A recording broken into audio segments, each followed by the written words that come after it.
Este programa es posible gracias al equipo conformado por Isabela Iturriza, Inmaculada Sebastiano, Carlos Javier Virgües, Juan Juárez, Fernando Camacho y Giancarlos Caraballo. También puedes seguir la transmisión en vivo en mundour.com. Debes buscar la pestaña de Radio en Vivo, bajar y darle clic en Unión Radio 90.3. Recuerda que nos puedes seguir en @mundourweb y @radioescuelaur.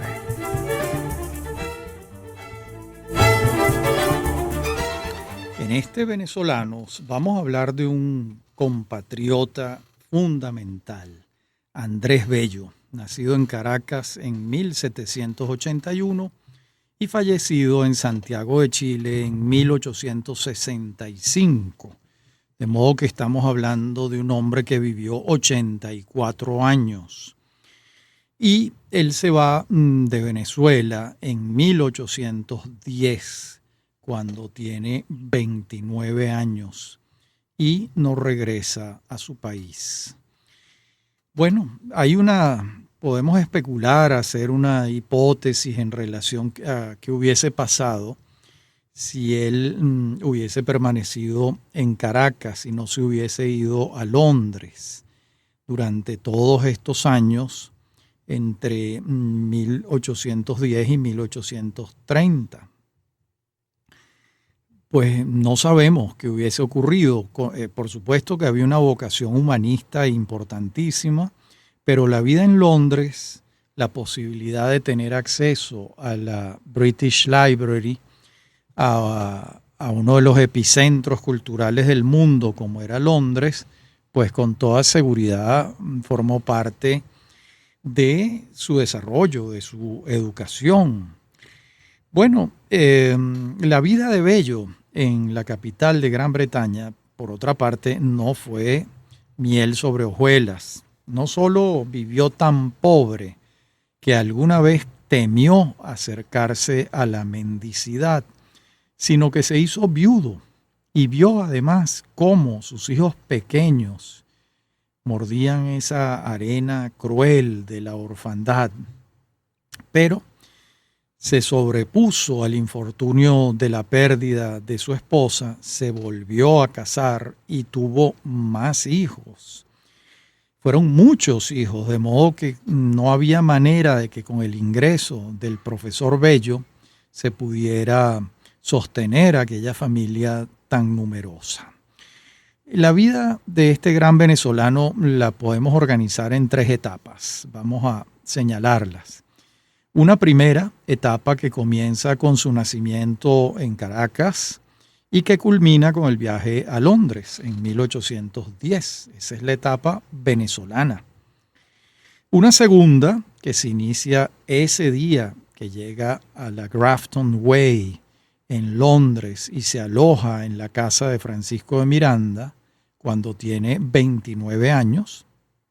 Y esa segunda etapa va a concluir en el instante en que zarpa hacia Chile cuando tiene 48 años. Esta es la tercera y última etapa, es la plenitud chilena que concluye con su muerte a los 84 años en 1865. De modo que tenemos 3 etapas muy bien delineadas: Caracas, Londres, Santiago de Chile. Y además esto permite organizar su obra poética, por ejemplo. El periodo caraqueño nos ofrece una lírica bucólica, aquella que Piconsalas llamó sueño virgiliano, esa poesía que se declamaba en la casa de los Ustaris y que luego fue publicada por Bello después de haber pasado por el crisol de sus severos criterios selectivos. Pues esta no es su etapa poética más luminosa. Esta etapa, por cierto, es la letra de la canción Gloria al Bravo Pueblo, atribuida a Vicente Salias, cuando las investigaciones de Alberto Calzavara señalan que fue obra de Andrés Bello. el estudio de Calzavara, donde esto queda bastante bien documentado, se titula Historia de la música en Venezuela. Fue publicado por la Fundación Pampero en 1987. Allí Calzavara reproduce la partitura que publicó el periódico El Americano. Este periódico se imprimía en París y publica la partitura el 16 de febrero de 1874. Luego, esta partitura la reprodujo en Venezuela el periódico La Opinión Nacional el 10 de marzo, pocos días después. Y allí queda claramente establecido que el autor de la letra del Gloria al Bravo Pueblo es Andrés Bello y que el autor de la música es Lino Gallardo. Calzavara rastrea el origen de esta confusión en cuanto a la música y halla que el primero que sin pruebas se la atribuye a Juan José Landaeta fue Salvador Llamosas en 1883, fecha en la que Guzmán Blanco organizó la apoteosis bolivariana con motivo del centenario del nacimiento de Simón Bolívar. Hasta ese momento, nadie dudaba de la autoría de Lino Gallardo, aunque el 25 de mayo de 1881, cuando Guzmán Blanco decreta que el Gloria al Bravo Pueblo sea el himno nacional, no se menciona a ningún autor. Quizás este desliz dio pie a que comenzara la especulación y la circulación de especies que le atribuían la música a Landaeta y no a Gallardo. Bueno, no han bastado documentos, entrevistas de los descendientes de Gallardo en la primera mitad del siglo XX y otras pruebas que se han presentado para conferirle oficialmente la autoría al compositor. Esta la han avalado a lo largo de la historia Juan Vicente González, Julio Calcaño, Eloy González, José Antonio Calcaño, mientras que la que le atribuye la autoría a Landaeta cuenta con el respaldo de Llamosas, Ramón de la Plaza y Juan Bautista Plaza. Y en cuanto a la autoría de la letra por parte de Andrés Bello, pues si no fuese suficiente la publicación en París, consta que a lo largo de su vida el poeta acometió la escritura de diversos himnos. De modo que la especie según la cual un bardo de semejante magnitud no podía avenirse con la letra de esta canción es insostenible. De hecho, las letras de los himnos se adaptan en tal medida a la música que muchas veces se sacrifica propiamente el fulgor poético en aras del melódico. Por lo demás, si otra cosa demuestra Calzavara con documentos en su libro, es que la canción fue escrita entre el 20 y el 30 de abril de 1810. ¿De dónde sale esto? De los testimonios escritos por Vicente Basadre y por el sacerdote José Cortés de Madariaga. Por ello es perfectamente posible que la haya escrito Bello, quien estaba entonces en Caracas, con su verbo elocuente, ya que ese mismo año escribe el texto Resumen de la Historia de Venezuela, que formó parte del primer libro que se imprimió en el país. Ese libro se titula Calendario, Manual y Guía Universal de Forasteros en Venezuela para el año de 1810. Desde 1808, Bello y algunos mantuanos le oponían a José Bonaparte los derechos de Fernando VII y le juraban lealtad al rey en contra del usurpador francés. El mismo Bello lo dice, voy a citar, pero las circunstancias reservaban a Venezuela la satisfacción de ser uno de los primeros países del Nuevo Mundo donde se oyó jurar espontánea y unánimemente odio eterno al tirano que quiso romper tan estrechos vínculos. Fin de la cita. El tirano al que se refiere Bello es el mismo, por cierto, al que alude en el Gloria al Bravo Pueblo, en su primera versión, no la que terminó de organizarse por instrucciones de Antonio Guzmán Blanco. En aquella primera versión se lee: pensaba en su trono que el ardid ganó darnos duras leyes el usurpador. Y luego decía: previó sus cautelas nuestro corazón y a su inicuo fraude opuso el valor. El usurpador es Bonaparte, evidentemente. Pero estas estrofas fueron eliminadas y solo se dejaron aquellas que no aludían directamente a los sucesos peninsulares. Esta operación, según infiere Calzavara, le fue encomendada por Guzmán Blanco a Eduardo Calcaño.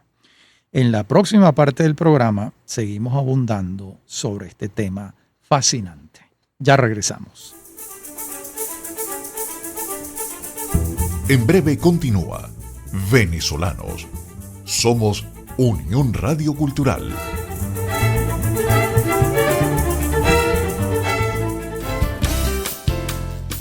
Estás escuchando Unión Radio Cultural. Este y otros programas de Venezolanos los puedes oír en formato podcast a través de Anchor.fm. Para alguna sugerencia sobre este espacio, pueden escribirnos al correo rafaelarraiz@hotmail.com y en Twitter @rafaelarraiz. Somos Unión Radio Cultural.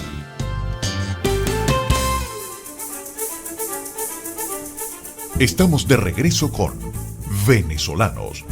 Somos Unión Radio Cultural. Veníamos hablando del Gloria al Bravo Pueblo. Y veníamos hablando de las versiones. En todo caso, la versión original del himno no es la que se entona hoy en día, eso está claro. Más aún, en la versión actual hay estrofas que no estaban en el original de Bello, de modo que no solo fueron suprimidas unas estrofas, sino que fueron escritas otras. Lamentablemente, Alberto Calzavara murió en 1988 y no pudo continuar la investigación en la que hubiesen podido surgir pruebas documentales todavía más contundentes. Hasta la fecha, contamos con más pruebas elocuentes a favor de la autoría de Lino Gallardo que la de Landaeta, y lo mismo ocurre con la tesis a favor de Bello por sobre la tesis acerca de Vicente Salias. Bueno, en todo caso, pareciera que lo lógico es que se le atribuya a ambos la autoría, ya que las pruebas a su favor son mayores que las que se tienen de los que desde hace un siglo vienen señalándose como sus autores. Además, aunque es todavía más difícil de implementar, se debería intentar difundir la versión original de la canción y no la que Guzmán Blanco ordenó establecer oficialmente. Bueno, volvamos a las etapas de Bello. La segunda etapa va de la mano de sus años londinenses, de su rutina diaria de asistir a la biblioteca del British Museum, a leer fervorosamente. Los bibliotecarios lo reconocían y le respetaban la costumbre de ocupar el sillón tal, el mismo sillón siempre, frente al mismo escritorio durante casi 20 años. Allí estaba Mr. Bello, leyendo, investigando, navegando entre folios y lomos de cuero que contenían el intento de organizar el mundo. Sobrevivía como profesor o preceptor, como se le llamaba antes, de los hijos de primeras figuras de la política inglesa. Mr. Bello combina entonces sus días entre la enseñanza y la investigación, entre la lectura y la escritura. Y hacia 1823, cuando ya tiene 13 años allá, le da forma a un proyecto editorial. Ese año sale la revista Biblioteca Americana. Era un órgano que anima la Sociedad de Americanos en Londres, a la que está afiliado Bello, y allí se publica Alocución a la Poesía, su primer gran poema. La revista tuvo, como era de esperarse, corta vida, pero no ocurrió lo mismo con el entusiasmo de Bello. Esta vez se embarca en un proyecto solitario, hacer otra revista que llevará por nombre Repertorio Americano. En el primer número publica su famosísimo poema Silva a la agricultura de la zona tórrida. Estamos en 1826. Y según Emir Rodríguez Monegal, el gran crítico literario uruguayo, en su libro El otro Andrés Bello del año 1969, afirma lo siguiente. Cito: se produce en la situación literaria y poética de Bello una transformación tan sutil que ha sido muy poco advertida, si no totalmente ignorada por sus biógrafos y críticos. En esos 3 años, Bello madura rápidamente su estética y su visión creadora. Como crítico, salta del eclecticismo sazonado con que contempla el crepúsculo del neoclasicismo en sus artículos de la biblioteca a la comprensión de poetas y estéticas del romanticismo triunfante. Como poeta, madura su visión americana y produce la Silva a la agricultura de la zona tórrida. Fin de la cita. Encuentra Rodríguez Monegal una diferencia entre la locución y la silva, obviamente a favor de esta última. Cree el crítico uruguayo que entre una y otra se afina la visión bellista de la circunstancia americana. Incluso llega a atribuirle este cambio al trato cotidiano de Bello con Olmedo. En efecto, este dato es valioso, pero de ninguna manera única. Las preocupaciones americanistas de Bello son de larga data. Lo que sí puede ser cierto, y aquí apunta muy bien Rodríguez Monegal, es que la presencia de Olmedo en Londres a partir de 1824 entusiasma a Bello en el avance de su Silva. Eso sí, de hecho, el proyecto de las Silvas lo viene afinando desde antes de la fundación de la Biblioteca Americana, como bien lo demostró Pedro Pablo Barnola, sacerdote jesuita, en su estudio introductorio al tomo 2 de las obras completas de Bello, en 1962. Ambos textos, la locución y la silva, formaban parte de un largo poema que se titularía América y que estaría formado por las silvas que el autor ya había compuesto. Por diversas razones, el poema América nunca se publicó como tal, mientras que la locución y la silva sí. Es cierto que la silva es un poema de mayor importancia que la locución, no cabe la menor duda, y es probable que esta profundización de la mirada se haya dado en Bello por diversos motivos, entre ellos el diálogo intenso de los americanos de entonces en Londres, entre cuyos contertulios estaba Olmedo. Ha debido sentir Bello que llegaba el momento para el cual se había preparado durante tantos años, darle cuerpo a una idea, pasar del triunfo sobre la corona española a la construcción de una república, y de allí que comenzara por nombrar sus elementos. Ha debido sentir que la tarea de su compañero ya estaba concluida. Me refiero a Bolívar, aunque Bolívar no lo pensara así, y ha debido sentir que debía alzar su voz creadora. La obsesión americana de Bello estaba sembrada en él desde sus tiempos coloniales en su Caracas natal. Pero era ahora, después de años de destierro, cuando podía expresarse en toda su magnitud. De allí que la Silva a la agricultura de la zona tórrida, aun siendo su poema más acabado, su poema fundacional, sea también pieza de un proyecto al que Bello le imaginaba diversas facetas. Ese proyecto americano del caraqueño se expresaba de manera excelsa en su poesía, pero también lo hacía en su labor de docente. Lo hizo luego en su tarea de legislador y ya se expresaba en sus estudios lingüísticos y en su tarea de filólogo. El Bello de Londres, así como el de Caracas, está preparándose, sin saberlo, para ser uno de los arquitectos intelectuales del Nuevo Mundo. La obsesión americana, ya manifiesta en la locución, encuentra un cauce más hondo, menos anecdótico, más universal en la silva.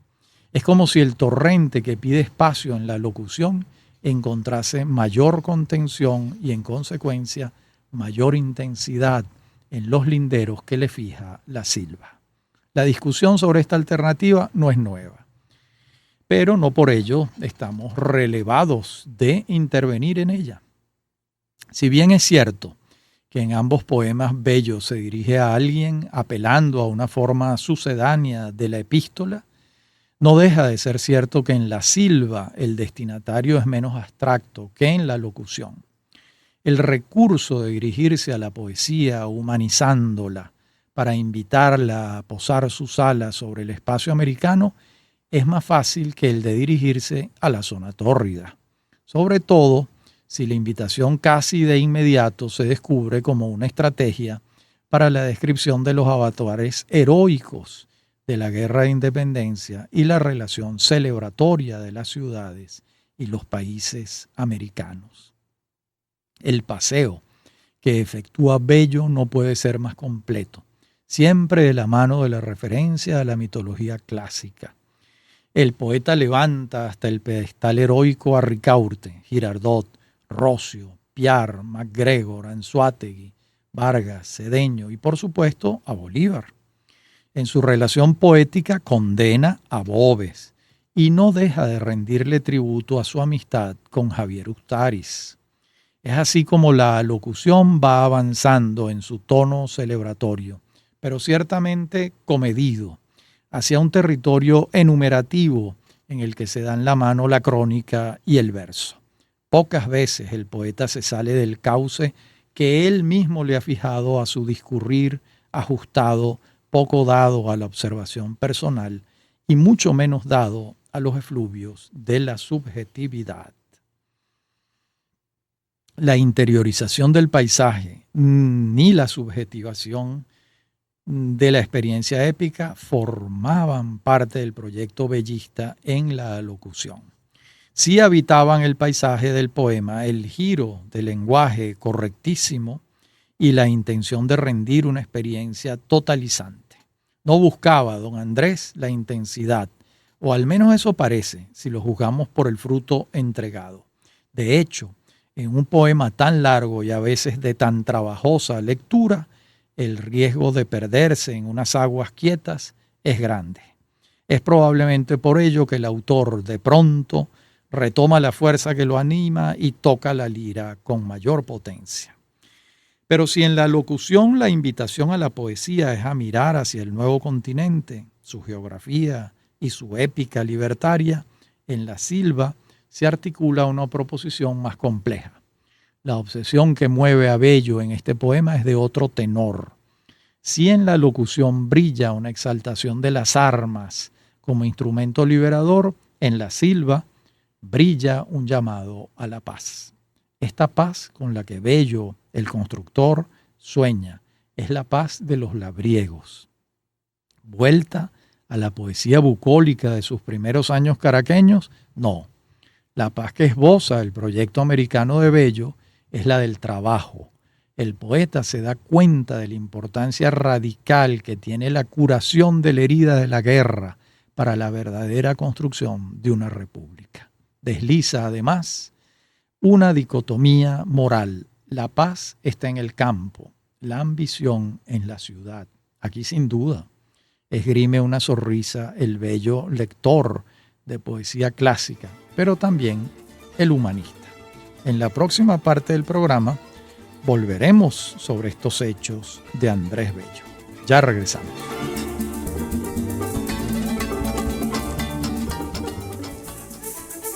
Detengámonos ahora antes de seguir en una anécdota muchas veces citada y forma parte prácticamente ya de la leyenda o del anecdotario bellista.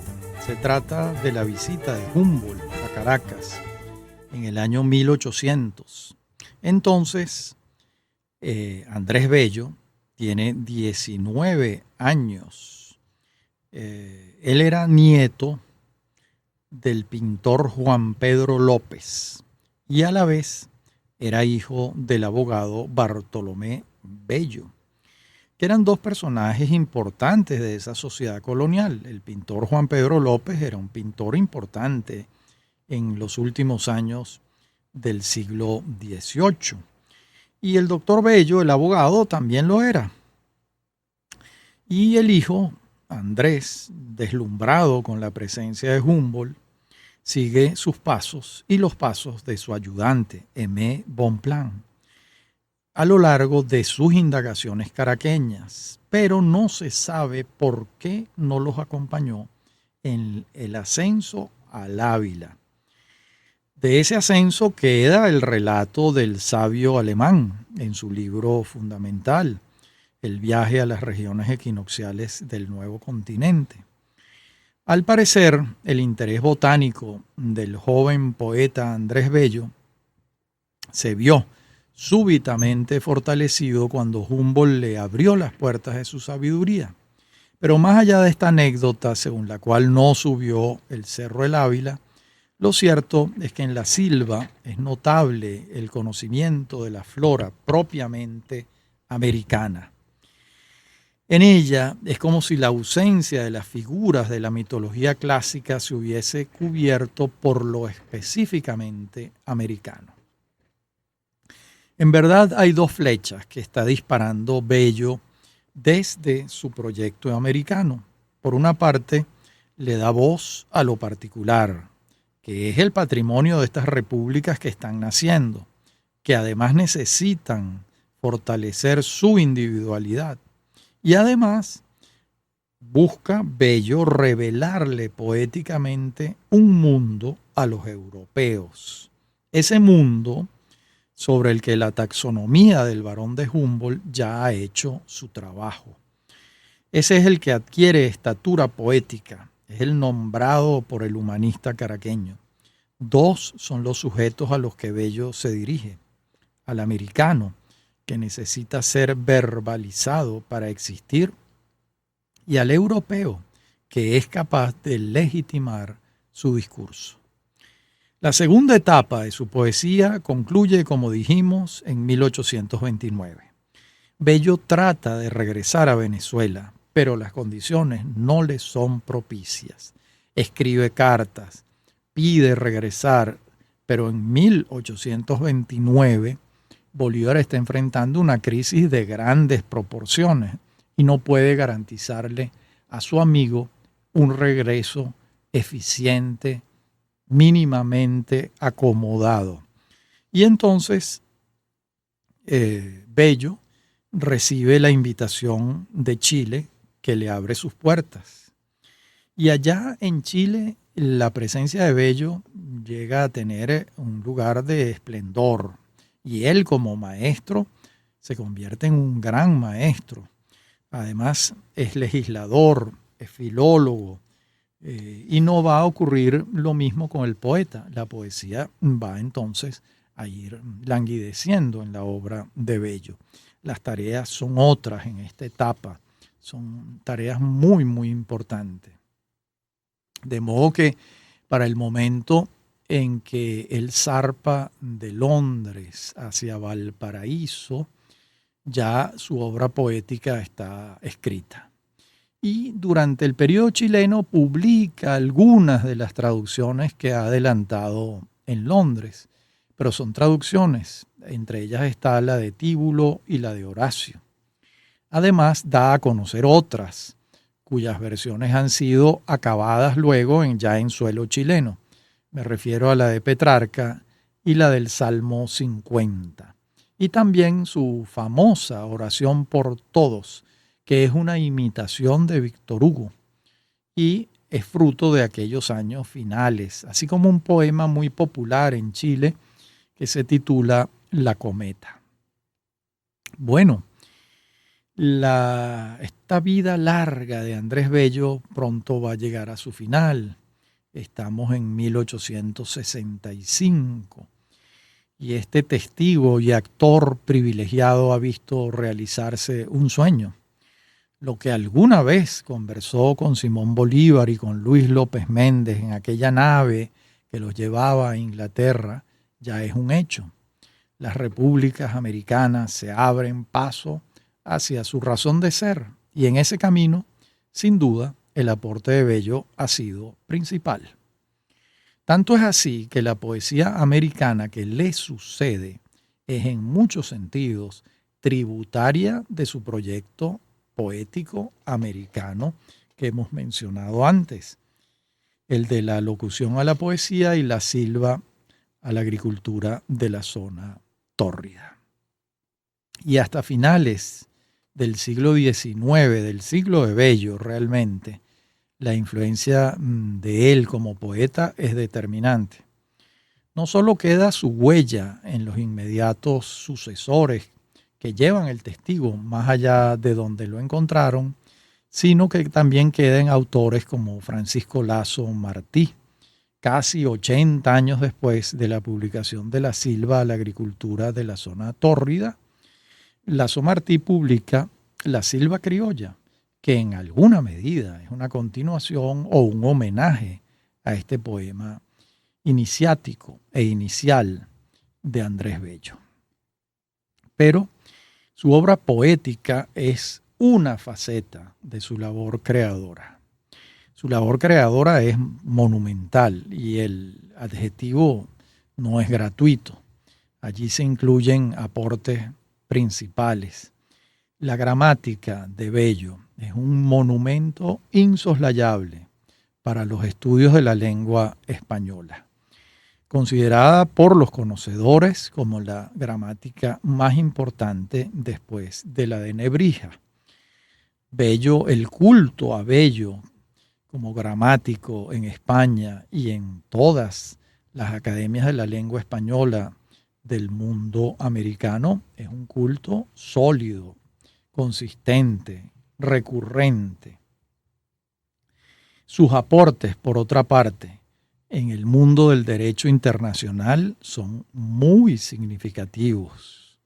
Y por supuesto, su labor como rector de la Universidad de Chile, de donde fue rector durante muchos años, a tal punto que se le considera el fundador de la universidad moderna chilena, y a la vez se va haciendo en Chile una suerte como de conciencia nacional, una voz máxima en los asuntos políticos chilenos que le eran muy cercanos, que le eran sustanciales. De modo que, bueno, la obra de Bello en Chile es de grandes dimensiones. Además de los trabajos de Pedro Grases y la biografía de Andrés Bello que escribió el joven entonces Rafael Caldera cuando apenas tenía 20 años, pues en años recientes hay dos biografías muy valiosas. La de Iván Jácek, se escribe Jácek, y la de Pedro Cunil Grau. Y ambas han enriquecido la visión del personaje.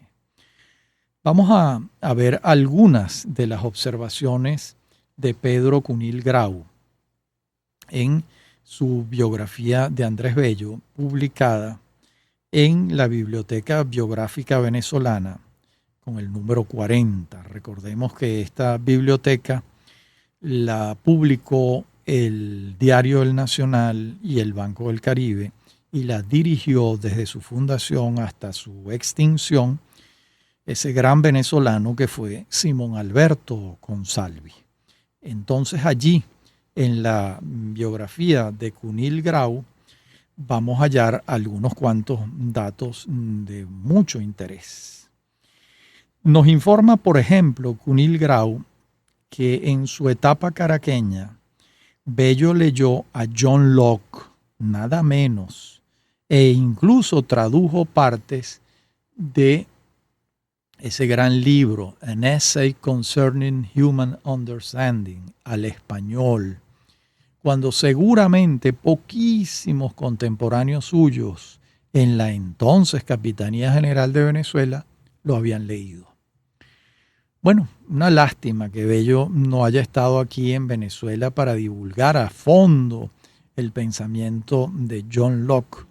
Hubiese sido un pensamiento alternativo al que se divulgó muchísimo de Juan Jacobo Rousseau. Incluso en la mente de nuestros constructores de la República hubiese estado probablemente más presente Locke que Rousseau, Y es muy probable que el curso de nuestra historia hubiese incluido otros matices. No llego a decir que hubiese sido distinto, ya que sería una exageración. Pero este dato, acuñado por Cunil Grau, que Bello leyó a Locke a fondo e incluso lo tradujo, es verdaderamente una joya de información.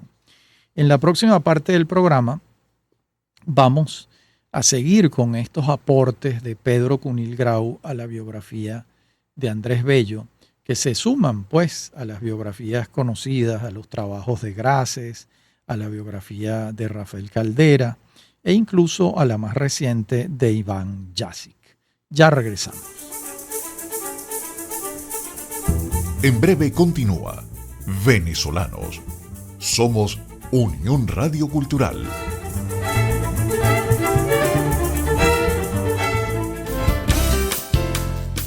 Estás escuchando Unión Radio Cultural. Este y otros programas de Venezolanos los puedes oír en formato podcast a través de anchor.fm. Para alguna sugerencia sobre este espacio, pueden escribirnos al correo rafaelarraiz@hotmail.com y en Twitter @rafaelarraiz. Somos Unión Radio Cultural.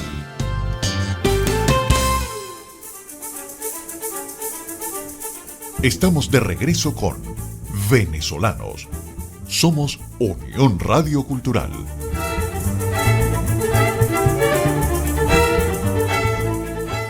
Bueno, también sorprende. Venimos hablando de lo dicho por Pedro Cunil Grau, recientemente fallecido, sobre Andrés Bello en su biografía.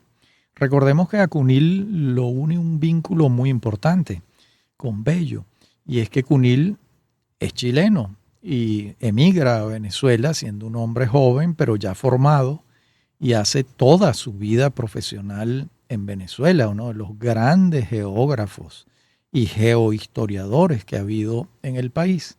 De modo que la curiosidad de un chileno que vive en Venezuela por un venezolano que vive en Chile es natural, y por eso lo estudia a fondo. Y Cunil cita a Pedro Grases, y donde Pedro Grases dice lo siguiente, voy a citar: a partir de 1802 no se producirá ningún acontecimiento cultural y público en la Capitanía General hasta 1810 en donde no esté visible la mano y la presencia de Bello. Esto lo dice Pedro Grases y lo cita Pedro Cunil. Y es que realmente el caraqueño fue una suerte de bisagra conceptual entre el mundo de la provincia de Venezuela y de la Capitanía General de Venezuela y el de la República de Venezuela. Con la salvedad de no haber vivido en la República de Venezuela, porque cuando Bello, Bolívar y López Méndez se embarcan en La Guaira con rumbo a Londres, la República de Venezuela no se ha creado. Esto está ocurriendo en 1810 y la República se crea en 1811. Bueno, otro sesgo muy bien tratado por Cunil en su biografía es la batalla con el infortunio que sostuvo Bello. Esto fue una batalla denodada. No solo me refiero a la etapa de gravísimas penurias que padeció en Londres, antes de que la República de Colombia lo empleara como secretario en la embajada, sino al encuentro con la muerte. Cuando digo la República de Colombia, me estoy refiriendo a ese periodo en el que los historiadores colombianos y venezolanos llaman la Gran Colombia. Yo lo llamo Colombia porque la denominación Gran Colombia, como sabemos, jamás existió. Pero lo aclaro para que sepamos de qué periodo estamos hablando. Bueno, él enviudó de su primera esposa. Y de los 13 hijos que tuvo con las dos esposas con quienes compartió la vida, el propio Bello vio morir a 8. Hay que verle la cara a ver morir a 8 hijos. Bueno, esta tragedia no le invadió el ánimo hasta doblegarlo. Por el contrario, se recuperó trabajando incesantemente. Es incomprensible de otra manera lo que hizo en Chile. Por ejemplo, en su país de adopción, redactó el Código Civil, reformó la universidad, ya que antes le dije que se le consideraba su fundador. Fue rector de la Universidad de Chile durante 23 años, es decir, entre 1842 y 1865, el año de su muerte. 23 años rector. Y si bien su gramática es muy conocida, celebrada por los especialistas como un monumento y agradecida por los usuarios con fervor, no es menos cierto que sus Principios de Derecho Internacional, que es una obra menos advertida por el gran público, es una obra sumamente importante. Lo mismo ocurre con su obra de divulgador científico, que gracias a esta biografía de Cunil ahora va a poder conocerse mucho más, ya que Cunil hace énfasis en ella, en su obra de divulgador científico y en la magnitud de esta obra. Quizás también se ignore que Bello fue de alguna manera un autodidacta, porque Bello estudia en la Universidad de Caracas y obtiene una licenciatura en leyes, pero no se doctoró en los estudios de derecho. Quizás absorbido por el trabajo en la Capitanía General, absorbido por la literatura, pero no avanzó hacia un doctorado como sí lo hizo su gran amigo Juan Germán Rossio. Pero eso no le resta el más mínimo mérito, porque su obra es su obra, independientemente de los estudios que él haya o no haya hecho.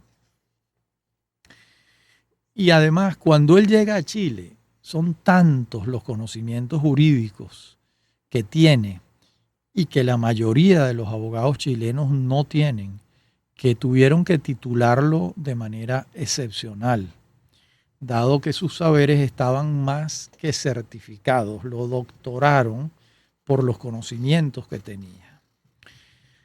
Y hay otra faceta que desde Venezuela no se advierte con toda claridad, y es la de la ascendencia, la autoritas política que tuvo Bello en Chile. Hay una lista de políticos de primer orden, varios presidentes chilenos, que lo tuvieron como su principal consejero. Era un sabio, era un maestro, a tal punto que su magisterio es de tal naturaleza excepcional que no hay otro que se le compare en Chile.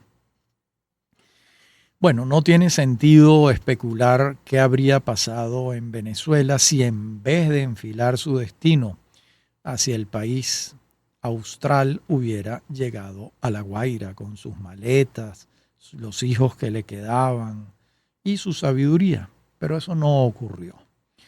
En todo caso, le calza perfectamente aquel refrán de nadie es profeta en su tierra. Hay una valoración preciosa y muy precisa de Mariano Picón Salas sobre su homólogo humanista, porque Picón Salas también fue un humanista y además tiene un vínculo muy importante con Bello, y es que Picón Salas, buena parte de su formación universitaria, prácticamente toda, la hace en Chile. La influencia de Chile en ese grandísimo humanista venezolano, escritor, ensayista, que es Mariano Picón Salas, se le debe en buena parte a la Universidad chilena. De modo que era evidente que Picón Salas en algún momento iba a hablar de Andrés Bello. Y dice entonces lo siguiente: unió como ningún otro letrado la vieja tradición colonial española con todos los nuevos impulsos que desde la Revolución y el Romanticismo empezaron a configurar el alma moderna. Esto es muy importante porque es un hombre de transición entre aquella España, aquella América española colonial y los nuevos vientos, las nuevas ideas que en materia literaria, filosófica, artística, encarnaban, anidaban en el romanticismo. Sigue Piconsalas.